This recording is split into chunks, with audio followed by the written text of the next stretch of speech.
the Divorced Girl Smiling Podcast with your host, Jackie Pilosoff. No one should have to go through a divorce feeling alone and isolated. The Divorced Girl Smiling Podcast is a production of Divorced Girl Smiling, where every show is 30 minutes aimed to empower you, help you feel validated and understood, and connect you with some of the best divorce professionals in the industry. So grab a cup of coffee or a glass of wine and start smiling as you join us right now for the Divorced Girl Smiling Podcast. Heard everywhere podcasts can be found and always at divorcedgirlsmiling.com. Before we get started, I want to say something about when a divorcing couple decides to sell their marital home. That can add layers of anxiety and fear to their already stressful divorce.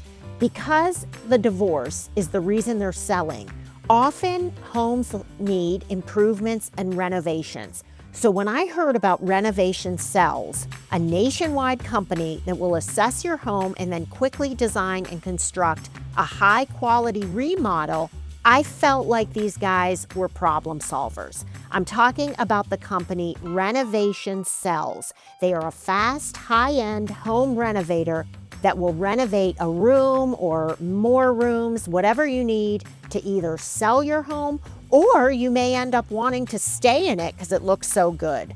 I love this company. I'm so excited to have them as a Divorced Girl Smiling trusted professional, and I'd highly recommend them. If you want to learn more, visit renovationsells.com.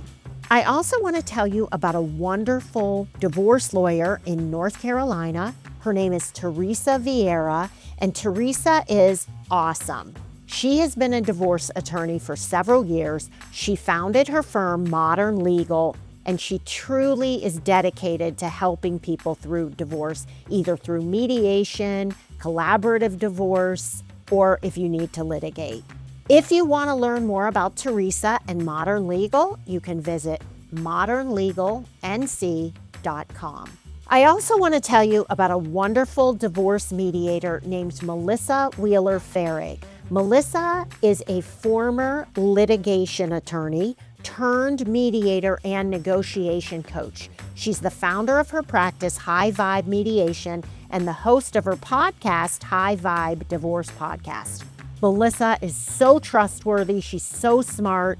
She knows so much and is very dedicated to helping people get divorced in an amicable way so that they can have the best possible outcome and the best post-divorce life. If you want to learn more about Melissa, go to highvibemediation.com. When people get divorced, oftentimes they spend a lot of time reflecting on what went wrong and why did he do this, and I can't believe this happened, and what did I do wrong in the marriage? And I think being divorced that you can almost obsess because you just can't stop thinking and playing things over and over in your mind. So today's podcast is called How to Stop Obsessing Over an Ex, and we have 5 tips. But what I want to say is that my guest and I, who I'm going to introduce in a second, we don't mean the word obsessing like it's a negative thing or that you're doing something wrong. Obsessing just means that you really can't stop thinking about it, and that's totally normal. So with that, I want to introduce my guest. Her name is Janine Powell, Janine Marie Powell. Janine is a certified divorce coach, a pre-mediation divorce coach, and the founder of her practice, SOS Divorce Coaching. Hi, Janine. Hi, Jackie. Thank you so much for being here. It's always nice to have you on as a guest. Yeah, it's always so happy to be here. Thanks for having me.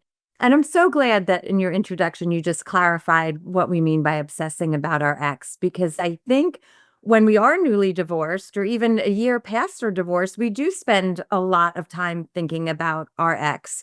And we are confronted by people who say, well, just move on or just get over it already. And I think what they fail to recognize is there's lots of reasons why we're still stuck on our ex, right? And we often talk about the end of a marriage being like a death, right? So if you're significant other were to pass away, you wouldn't immediately stop thinking about them, would you? Right? So there's that grieving period, that mourning period where we're reflecting on what was. And then also, like you said, we're trying to attribute meaning to what happened, trying to figure it out, right? How did I just spend 10, 15, 20, 30 years with somebody and now they're no longer a part of my life? Like, how did that happen? Where did that go wrong? So there's so many reasons. And I love that you said that not to be too worried if you do find yourself still thinking about your ex. It's a normal, natural process, part of the grieving process, part of trying to pull our lives back together. And we're saying it, the reason we're bringing it up is because we want to give the listeners tips so that they can manage this thought process and be happier and move on quicker. But like Janine said, it takes a long time to move on.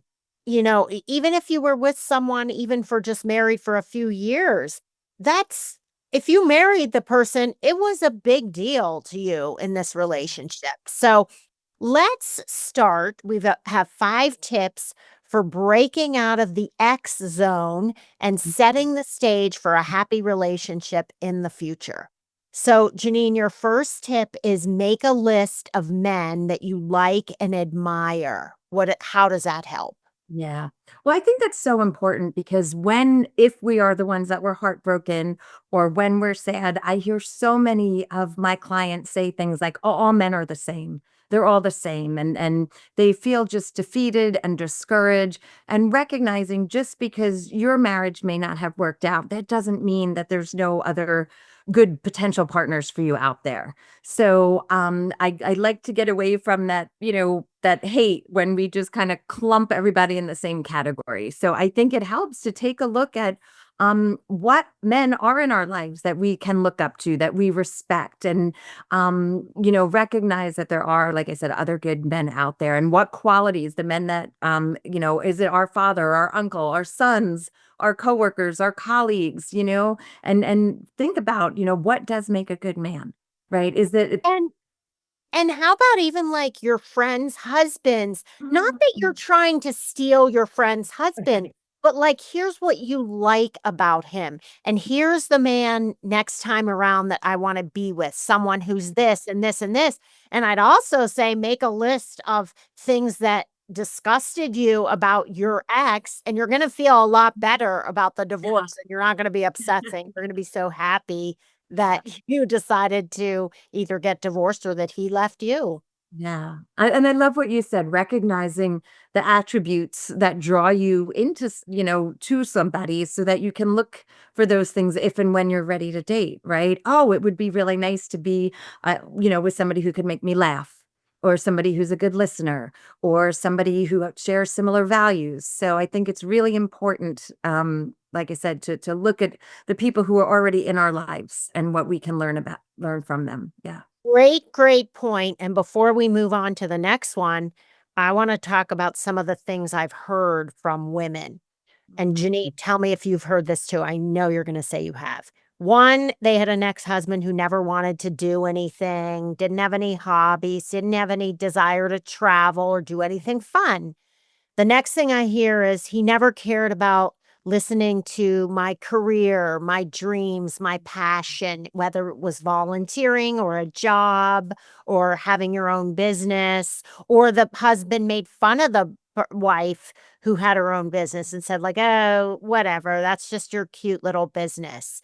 Um, what are some other ones you've heard that women are just like, "I didn't like this, and next time around I want someone different." Yeah, I hear a lot of I had to do all the work, right? I had to do all the work. But you know what's interesting? I think when we talk about this, recognizing that that at the beginning of the relationship, the husband may have been all of these things, right? Interested and attentive and adventurous. And then as you spend more time together, I think sometimes we start taking our partners for granted. We start slacking. We start forgetting to do all those romantic little things that maybe we did at the beginning of a relationship. So I think it's important to note that, what our spouses have turned into might necessarily not have been who they were at the beginning of the relationship.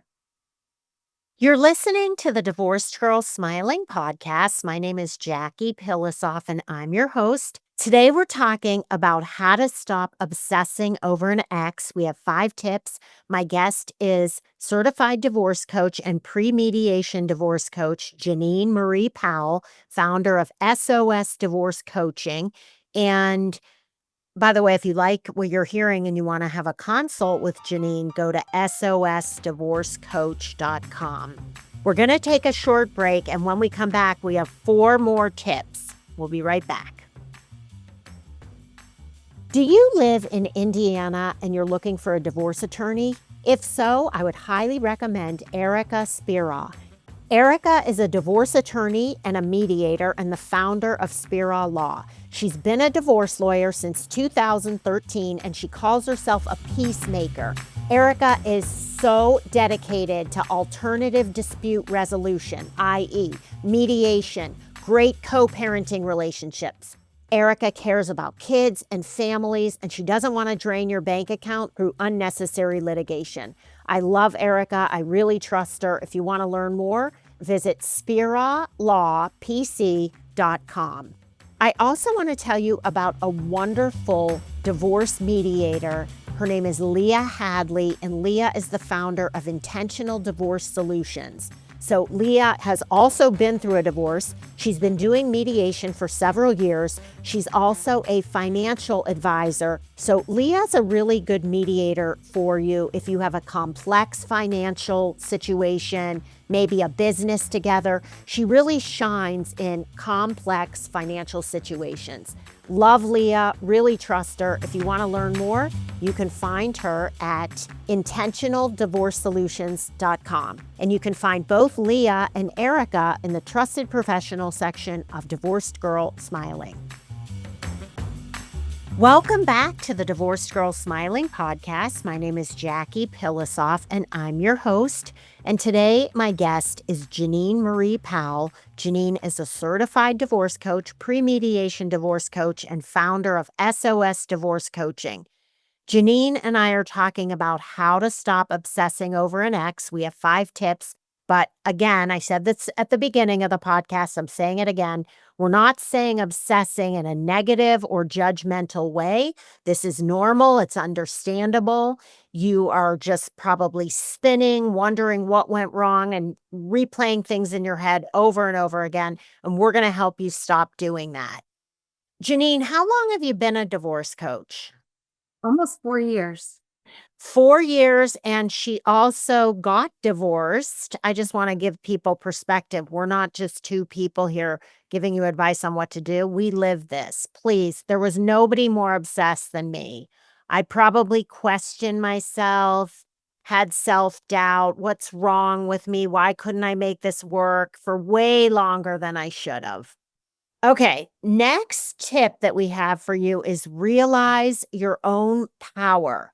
What do you have the strength to accomplish on your own? And you say here that post-divorce, many women realize that they're capable of doing just about everything they thought they needed their husbands for, from household chores to earning a living. I love this. Tell me about that.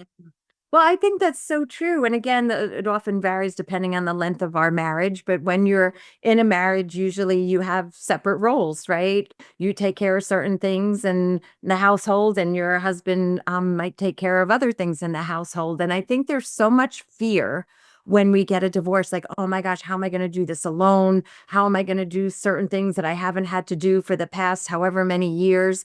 And I think when we actually start doing these things, it's so empowering, because it's like, wow, like I did that sense of accomplishment, and that sense of, I mean, yes, it's lovely to exist with somebody else and have help, but recognizing some of these things that you thought were so difficult to do, now you're doing them on your own. And sometimes there's silly little things, like in my marriage, my ex-husband always drove. I was always the passenger. He always drove. So when I got divorced, it was like, oh my gosh, I haven't driven on a highway in 15 years. So simple things like that. The first time I was driving on a highway again. So recognizing that some of these things at first might be scary or challenging, but you'll be able to do it. You'll be able to do it. And It's so good when you do it. And that feeling of empowerment like that Mhm. precipitates self-love, and then when you meet someone and you get into another relationship, hopefully, like, several years or a couple years down the road or a year even, or if you don't want to, that's okay, but if you want that, then you become this really sufficient person who doesn't need the guy. You're just and then that's when it's the best relationship of all because you know that you're completely self-sufficient and neither you or your new spouse needs each other. They're in it for choice, not because of fear of being alone or fear of Right. mowing the lawn or anything like that, just because we want to be in the relationship and you like yourself so much more. And I think that's such a big component, like, of being self-reliant. And I don't just mean with the chores or the driving or who takes out the garbage, but being self-reliant on an emotional level, right? Knowing how to regulate ourselves, our own nervous systems, knowing how to find closure from within, knowing how to find happiness from within. Like you said, where we're not relying on somebody else for our self-worth or for validation. And all those things go a long way when we start, a new relationship. Tip number 3, embrace other relationships. So, does that mean your girlfriends, your family? Does that mean other romantic relationships? Yeah, I think all of it, right? When we're in a partnership, a lot of our time and energy goes to that partner. And people complain like when they're newly single, "Oh, I'm gonna be lonely. I'm afraid to be alone." Well, look at who's around you, right? Everything, well, go visit your uncle in his assisted living community or go to your niece's ballet recital, reach out to your childhood friends, make new friends in the divorce community. There are so many other fulfilling relationships that we can have, and sometimes we put it all so much pressure on it being just the romantic relationship, but there are so many other relationships that can bring us joy. I love that, and you know what? I love the part about the assisted living. If you go and do all these really nice things, you're not gonna have the time to be sitting around going, I can't believe my husband. Why did I get divorced? How did I end up here? You won't even have time for it. Mhm. It's like in even your relationship with your work. I always say if you love what you do, that can be the best distraction because instead of thinking, oh, my ex is probably off with the woman he left me for, or, I can't believe I couldn't make this work. What was wrong with me? You don't have time even to think about that because you're moving on to like what is you're crowding out the negative and filling up your head with all this really good stuff. And then eventually you'll be sort of conditioned not to go there anymore. Mm. Yeah. Yeah, it's recognizing how rich and fulfilling your life can be and how you can create that. And how big the world is and how little of a part your ex is. I've said this to so many women over the years. I'm like, do you realize that your ex husband is one man in a country of 350 million people and a world that's 50 times that? And do you realize how big that's why when people travel, they realize, "I'm out of my community," and there's, like, hundreds of communities, thousands, millions just like this, so it's so small in the big Mm. scheme of life, and life is way too short to sit and think about your ex, and guess what else? He's not sitting and thinking about you, so why would you give him that power? He's off trying to get his life together too. Let him do it and you focus on your life. Oh, that's number 4. Focus forward. Yeah. Yeah. So we often do get stuck in the past, right? Living in regrets, the would've, could've, should've's, if only ifs.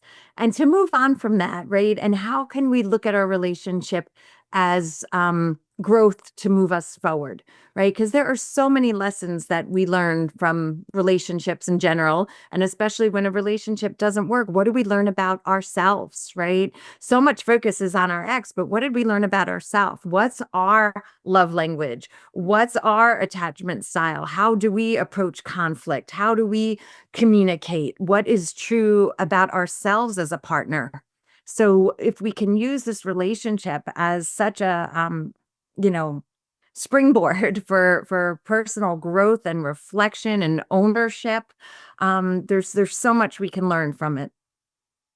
Now, this is a good time to bring up how a divorce coach helps you in this process. So, everything that you're listening to right now is what Janine does with her clients. So, tell me about that, Janine. Yeah, and a lot of it is at the end of a relationship, exactly what you said. Our focus is in the wrong place, right? So much of the focus is on the regret or on what our partner did or didn't do. And taking back our lives involves some ownership and responsibility and again, learning, healing, processing, growing, and returning to our authentic selves. It's such a big part of what I do when I work, especially with women after the divorce process, and they find themselves wondering, like, okay, I'm divorced, now what?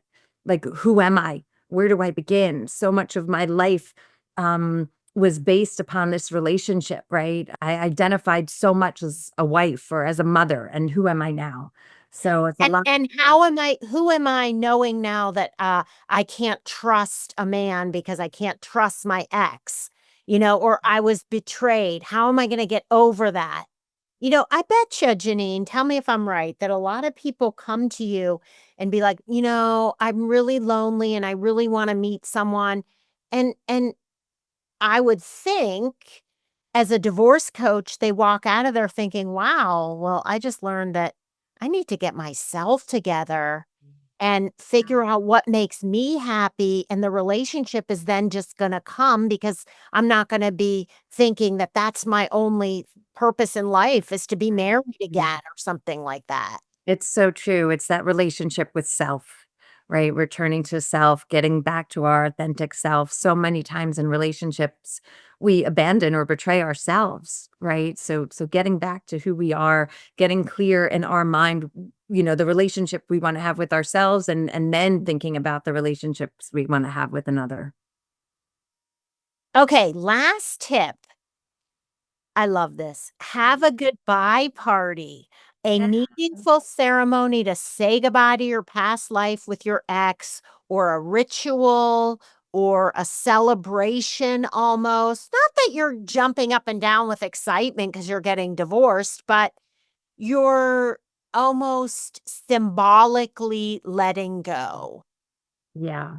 And I think that's so important. And we can have fun with this one a little bit, right? But when we think of every other major life transition, there is some kind of celebration, some kind of acknowledgement. But when we get divorced, sometimes it's quiet. We don't necessarily want to go around broadcasting it to the world. But I think something symbolic, a lot of things that I hear people struggling with is closure. And they think they're going to get the closure from their spouse. And most of the time, you're not. You're not gonna get that explanation, you're not gonna get that apology, you're not gonna get that understanding, you might not get that validation. So what is something you can do to give it to yourself? And again, doing something symbolic, you hear people of, they burn a wedding photo or, they bury something in the yard or treat themselves to a special night. I hear a lot of women saying, they'll get a tattoo, they'll get their first tattoo that's symbolic of something. For me, I got new rings that I used to love my engagement ring and my wedding band, and I went out and bought new rings that have my children's names engraved on them. And that was sort of a symbolic, like my commitment is still to this family and it's still to these children. So that was like something I did that was symbolic. But I think these little rituals are so important as they are, like I said, in every other major life transition.